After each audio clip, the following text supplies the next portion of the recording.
Si vous avez l'impression que ce plan vous parle avec ces vêtements, c'est normal puisque du coup je tourne ça juste après avoir tourné l'outro du précédent vlog, puisque comme je vous l'ai dit, c'était un vlog que j'ai coupé en deux. Il me fallait un intro et une intro, ce que je suis en train de faire là actuellement. Donc il y a des choses qui vont reprendre dans ce vlog là. Si vous n'avez pas vu exceptionnellement, je vous invite à aller regarder le précédent vlog parce que ça peut être important pour comprendre certaines choses que je dis, notamment parce que je vais parler du coup d'une commande qui a eu lieu dans le précédent vlog et qui s'est un peu résolue. Il y a la suite dans ce vlog là, et comme j'avais pas prévu au moment où j'ai tourné de couper le vlog en deux, il peut y avoir des propos qui vont rappeler le précédent vlog sans prendre en compte que c'est dans une autre vidéo. Bref, c'est compliqué mais vous avez compris. N'hésitez pas à aller voir le précédent vlog si vous ne l'avez pas vu, au moins vous serez raccord, vous aurez toutes les infos nécessaires. Sur ce, je vous laisse avec la suite du vlog. Je vous reprends comme promis le lundi, donc le lendemain. Non, pas du tout. Non, la dernière fois je vous ai pris, c'était samedi. Bref, 2 jours plus tard, quoi. Déjà, pour vous tenir au courant, suite à la réception du colis Book Village, en fait, ce que je n'ai pas vu tout de suite, c'est qu'il me manquait des livres dans ma commande. J'ai contacté la vendeuse qui s'est excusée, elle s'est juste plantée, ça arrive. Et chose que j'avais envie de vous partager parce que ça m'a assez étonnée, c'est que j'ai contacté le service client de Book Village parce que la vendeuse mettait du temps à répondre et que j'avais peur que ça parte en mauvaise foi. Ils m'ont envoyé un mail une demi-heure après, grand maximum, sachant que je les ai contactés samedi soir. Donc très réactif le service client, et ils ont tout de suite apporté une solution en disant la vendeuse vous renverra les livres qui vous manquent à ses frais, ou alors on vous rembourse du montant qui correspond au livre qui vous manque, ce que j'ai beaucoup apprécié parce que n'ayant pas eu beaucoup de problèmes avec Vinted, je n'ai pas vraiment fait les frais, mais souvent on entend que Vinted maintenant niveau arbitrage dans les différents ont tendance à pas apporter vraiment de bonnes réponses, ou alors de toujours favoriser les acheteurs.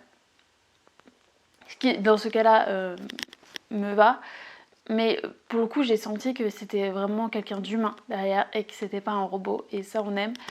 Et en plus, je n'ai pas reçu une réponse type, puisqu'ils m'ont bien précisé dans le mail que la vendeuse les avait aussi contactés de leur côté. Donc il y a vraiment quelqu'un derrière qui prend en charge les problèmes, il y a vraiment un arbitrage spécifique à chaque situation, et ça, vraiment, rien que pour ça, j'adore cette plateforme. Voilà, c'était pour que vous ayez bien tous les éléments en main. Toujours pas de sponsor.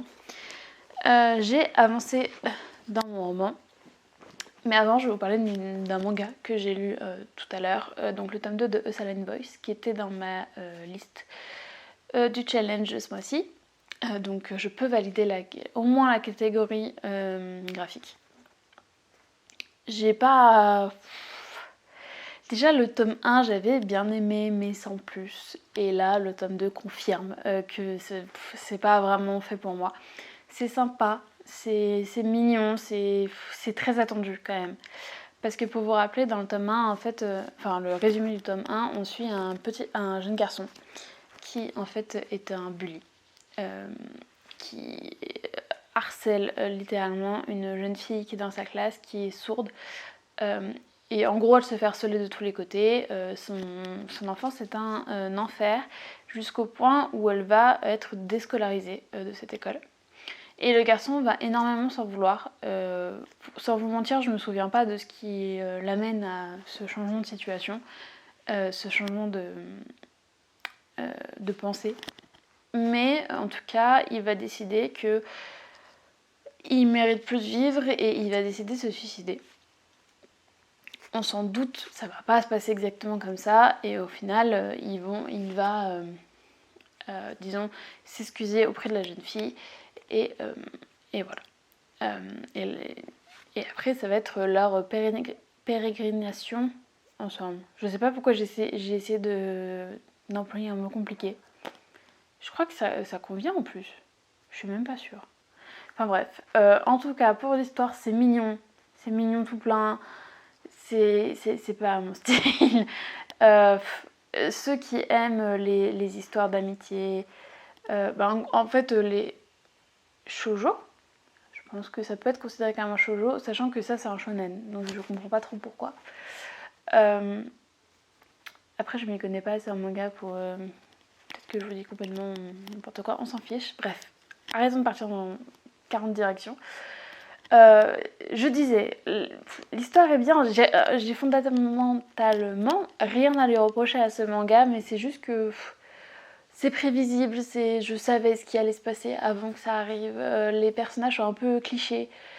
En fait si, j'ai des choses à lui reprocher, mais en soi ça ne choque pas. C'est juste que comme ce n'est pas vraiment mon style, ça me donne pas envie de lire la suite encore plus. Donc voilà, je pense que le tome 1 et le tome 2, comme je les ai achetés en lot vente sur Vinted, parce que je ne compte définitivement pas lire la suite. Et donc, pour en venir à mon roman, je vous ai dit que j'avais avancé, j'ai même plutôt bien avancé, puisque j'ai fini le tome 2, parce que ça c'est une intégrale, je rappelle. Bon, alors, ça se lit toujours aussi bien, je lis toujours aussi facilement. Je pense que c'est grandement facilité par le fait que chaque roman intégrale fait 250 pages maximum. Donc au moins j'ai l'impression d'avancer. Dans le livre physique j'ai l'impression d'avancer, mais alors dans l'histoire c'est un peu plus compliqué. C'est-à-dire qu'en fait il se passe pas grand-chose. Encore une fois c'est lent. Dans chaque tome vous avez 2 ou 3 actions significatives. En fait pour moi, de ce que j'ai vu pour l'instant, tout aurait pu être rassemblé dans un même tome, ça m'aurait pas du tout choqué et ça aurait pas fait non plus une pavasse, quoi, clairement. Donc c'est un peu le reproche que je peux faire et que je sais que mon copain lui a fait également. Donc voilà, malgré tout, ça se lit quand même assez facilement, c'est une très belle plume. C'est clairement pas un coup de cœur. J'ai attaqué le tome 3 tout à l'heure. Je pense que je le finirai pas ce soir, même s'il y a moins de 200 pages dans le tome 3, donc ça se lira quand même assez rapidement. Et heureusement, parce que j'ai envie de vous dire, s'il faisait 500 pages chaque tome, je pense que j'aurais abandonné, parce que vraiment c'est beaucoup trop lent. Voilà pour mes avis de soir, déjà pas mal, 2 livres dans la journée. On est plutôt content de ce rythme de lecture. Je sais pas si je vais arriver à le tenir, mais on va faire au mieux. Hello, je vous reprends, on est lundi. Je sais plus quand je vous ai parlé la dernière fois, si c'était hier ou avant-hier. Je vais voir parce que j'ai enfin fini Le Maître du Temps. Je me suis accrochée et je l'ai fini hier soir. Mon avis est plutôt mitigé en fait sur ce roman. Comme je vous l'ai dit, il y a beaucoup de longueur, c'est très lent. Il se passe pas énormément de choses, donc en fait pour moi l'intégrale aurait pu être résumée en un seul tome. Et ça vient un peu gâcher mon avis parce qu'au final c'est jamais très plaisant quand ça traîne en longueur, je trouve. Après pour l'histoire, j'ai bien aimé parce qu'on s'éloigne un peu des stéréotypes cartésiens qu'on peut retrouver quand l'histoire est basée sur une bataille entre le bien et le mal.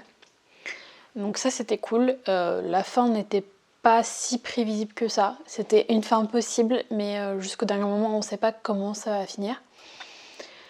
Pour ce qui est des personnages, j'ai adoré le personnage principal parce qu'il est très complexe. Impossible de savoir ce qu'il pense, ce qu'il veut faire.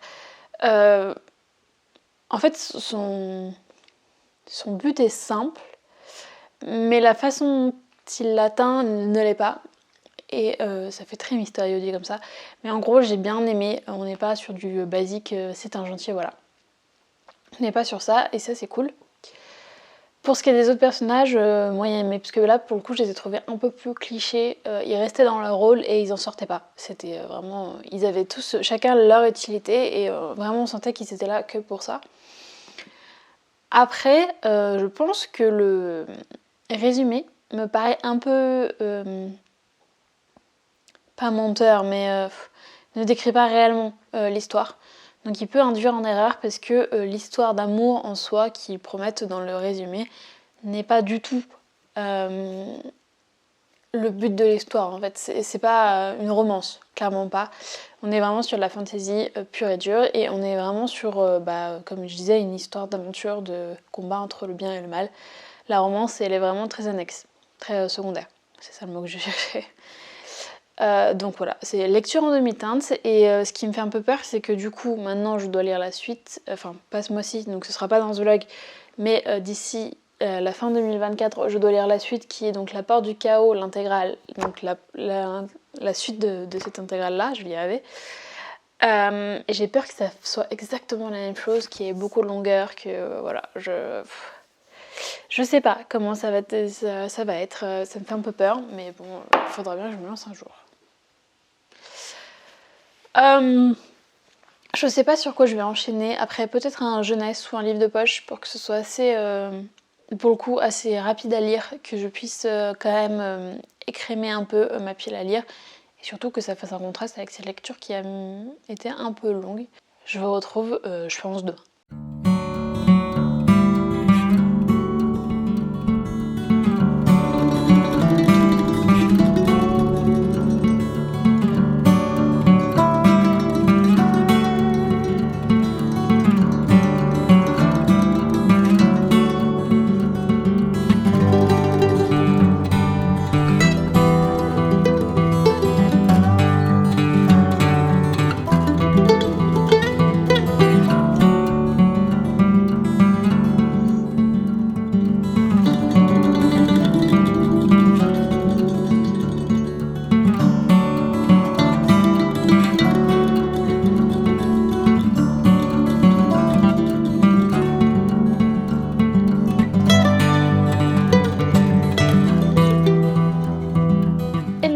On est dimanche, j'ai décidé de changer un peu de plan, donc voilà, vous aurez le droit à ma chambre. Avec un petit perturbateur, on est dimanche. Apparemment tout le monde est d'humeur à jouer aujourd'hui. Je voulais vous reprendre parce que déjà, j'ai reçu entre temps, depuis la dernière fois je vous ai pris la deuxième partie de la commande qui me manquait sur Book Village. Je suis désolée mais c'est un peu compliqué. Et donc j'ai reçu les 3 livres qui me manquaient. Et vous verrez que j'ai encore fait une bêtise. Donc c'était 3 livres de Michel Bussy. J'espère que comme je bouge le micro ça va aller. Donc déjà j'avais pris Un avion sans ailes parce que alors j'adore Michel Bussy.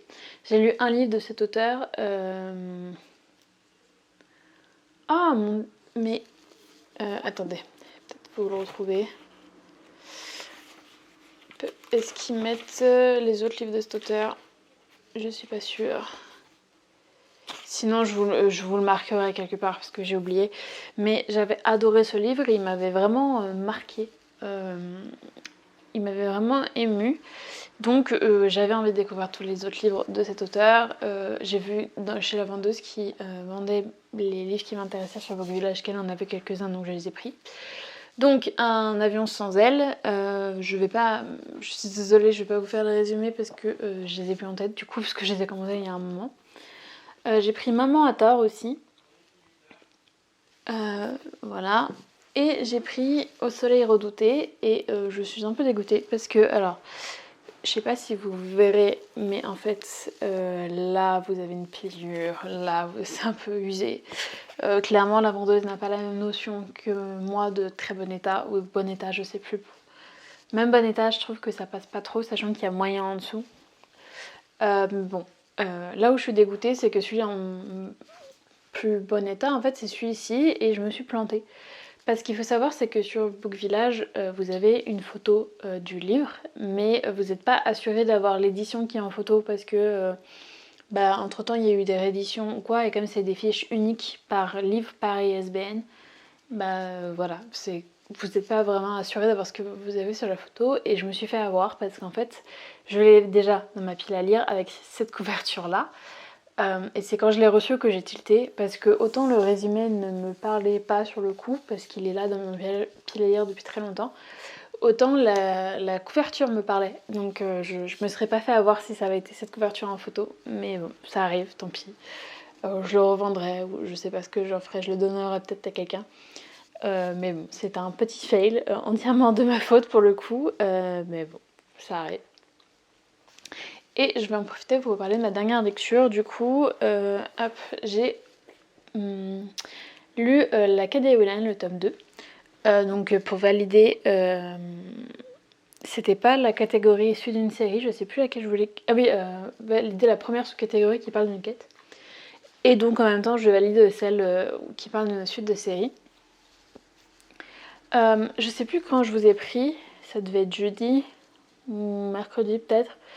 En tout cas, j'ai mis du temps à lire ce livre. Quand on pense que c'est un jeunesse, je trouve que j'ai mis énormément de temps à le lire et j'ai eu du mal en fait à entrer dedans, à vraiment le finir. Je sais pas, ça n'a pas marché aussi bien que le premier. Parce que là, on est vraiment sur du voyage, une épopée. On en apprend un peu moins sur l'univers, même si bon, on en apprend toujours un peu plus.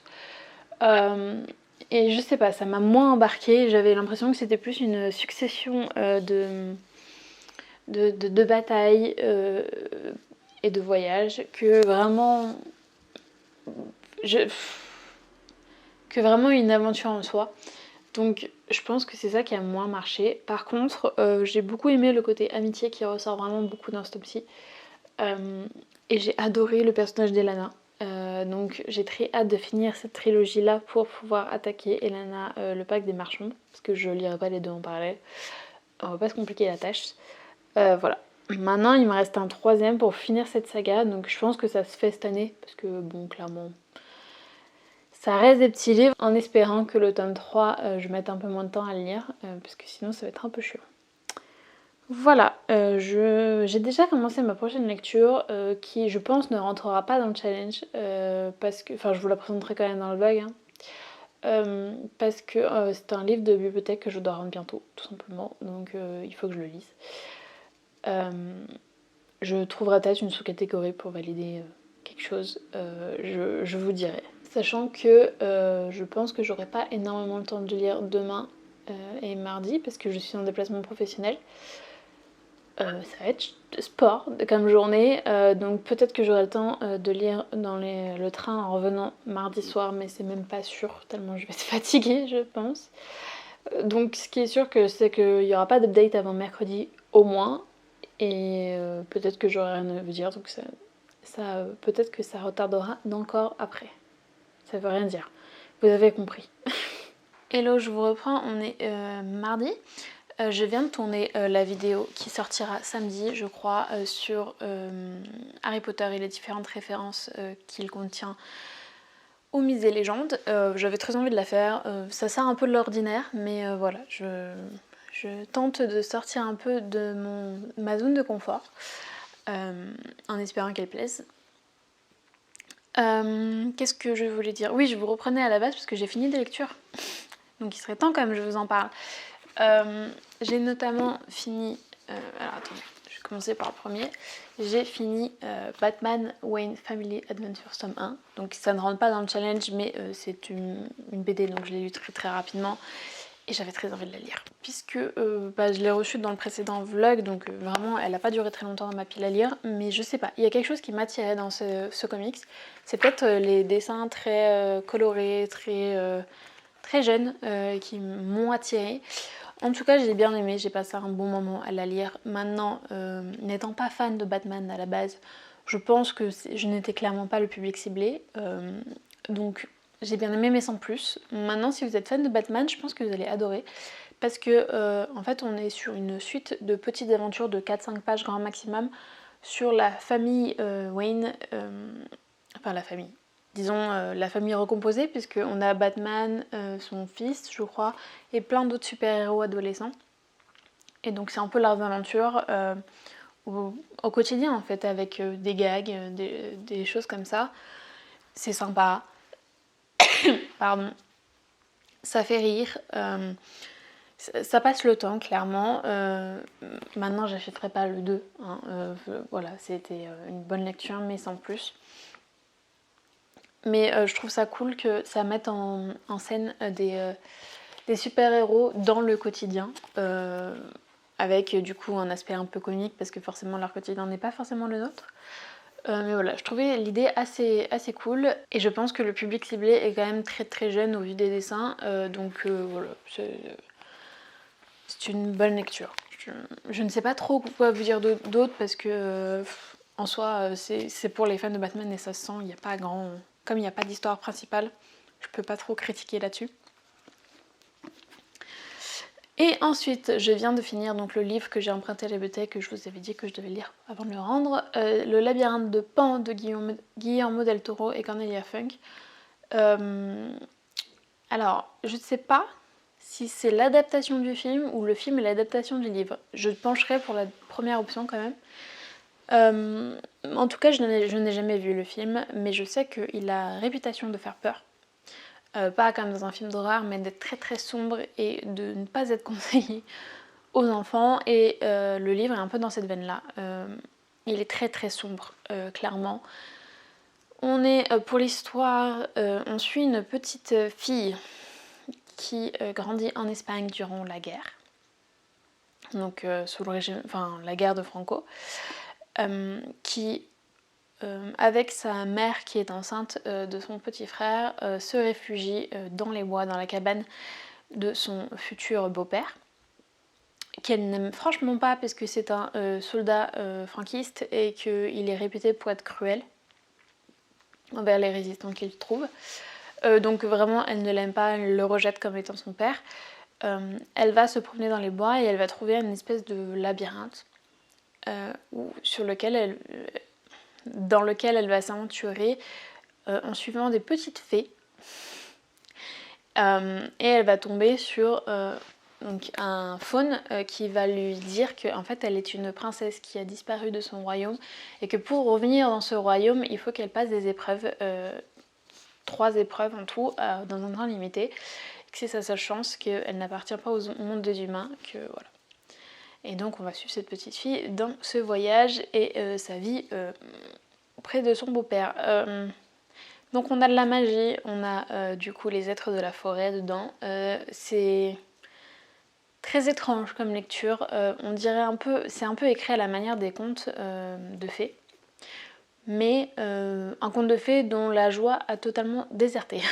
Cette phrase ne voulait rien dire. Mais enfin, en gros, c'est très sombre. C'est très cruel. Ce n'est clairement pas pour les enfants. Et je comprends qu'on puisse avoir des cauchemars si le film est exactement comme le livre. Néanmoins, j'ai beaucoup aimé cette lecture.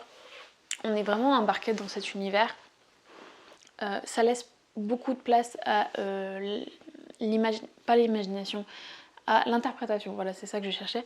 Puisqu'en fait, vous avez c'est très décousu comme histoire en fait. Vous suivez des fois la petite fille, vous suivez des fois un personnage d'une sorcière dans le passé. En fait, vous suivez plein de points de vue, de contes. On vous raconte des contes en plein milieu. Et tout a un rapport évidemment, mais rien n'est dit explicitement. Donc c'est à vous d'interpréter. Et je pense même qu'il faut une deuxième lecture pour être sûr d'avoir interprété correctement tous les éléments et avoir vu tous les liens possibles. Parce que je vous avoue que je ressors de cette lecture en me disant, je pense qu'il y a des choses que j'ai pas compris. Même si j'ai compris le principal, qui était la petite fille, qui étaient les personnages principaux, j'ai pas encore assimilé vraiment le rapport avec tous les contes qu'on me présentait durant ma lecture. Donc une deuxième lecture est peut-être nécessaire. En tout cas, ça reste un très très beau livre et très bien écrit. Donc je suis très très contente de l'avoir enfin lu. Et maintenant, du coup, j'ai très envie de voir le film pour voir s'il est aussi bien que le livre. Ce sera peut-être au programme dans la semaine d'ailleurs, si j'arrive à le trouver sur Netflix ou une quelconque application. Hello, on est mardi. Je sais pas depuis combien de temps je vous ai pas pris honnêtement, mais je sais pas pourquoi je vous ai pas pris, j'ai pas eu le temps sûrement. En tout cas, j'ai eu le temps de faire des lectures ce week-end puisque je suis allée à la campagne et quand j'y vais en général, je lis pas mal. Et notamment, j'ai fini Yardam de Orly Wallenstein aux éditions Scrinéo. Donc j'ai pu découvrir la plume de cette autrice et j'ai beaucoup aimé. Dans Yardam, en fait, on est donc dans une ville qui s'appelle Yardam où la folie est sexuellement transmissible. Plus exactement, en fait, lorsque vous êtes atteint de cette folie et que vous couchez avec quelqu'un, vous lui transmettez en lui transmettant une voix. Pourquoi une voix ? Puisque la caractéristique de cette maladie, c'est que quand vous embrassez quelqu'un, vous lui absorbez son âme. Donc son âme vient dans votre tête, vous l'entendez en permanence, mais vous absorbez aussi ses compétences, ses connaissances, donc ça peut vous rendre plus fort. Vous allez me dire c'est cool, enfin c'est pas cool pour la personne que vous absorbez, mais pour vous c'est assez cool. Sauf que y a un côté négatif forcément, c'est que si vous absorbez trop de voix ou si vous les gardez trop longtemps, en fait vous devenez complètement fou et vous finissez par exploser, donc c'est-à-dire que vous partez dans un accès de violence et vous finissez par vous tuer tout simplement. Et donc il n'y a aucun remède à cette maladie, et nous, notre héros, il en est atteint, donc il nous explique un peu ce que c'est. Mais la ville de Yerdam n'est pas au courant en fait. Mis à part ceux qui sont atteints de cette maladie, personne ne sait réellement quel cours. Et le gros truc négatif aussi dans cette maladie, c'est que donc, quand vous embrassez quelqu'un, vous absorbez son âme, mais son corps lui reste. Et il devient une personne totalement catatonique, obsédée par la lune, mais ça personne ne sait pourquoi. Tout ce que cette personne semble vouloir faire, c'est atteindre la lune, et donc elle ne mange plus, elle ne parle plus, enfin vraiment elle ne se déplace plus, c'est vraiment une coquille vide comme ils appellent. Et donc la ville décide une quarantaine, parce qu'il y a beaucoup trop de coquilles qui apparaissent et ils savent plus trop quoi faire, et ils veulent à tout prix essayer de trouver un remède. Et donc leur solution, c'est de faire en sorte que plus personne ne sorte, mais surtout plus personne ne rentre, et puis ils vont essayer de trouver un remède et ils rouvriront les portes quand il y aura une solution.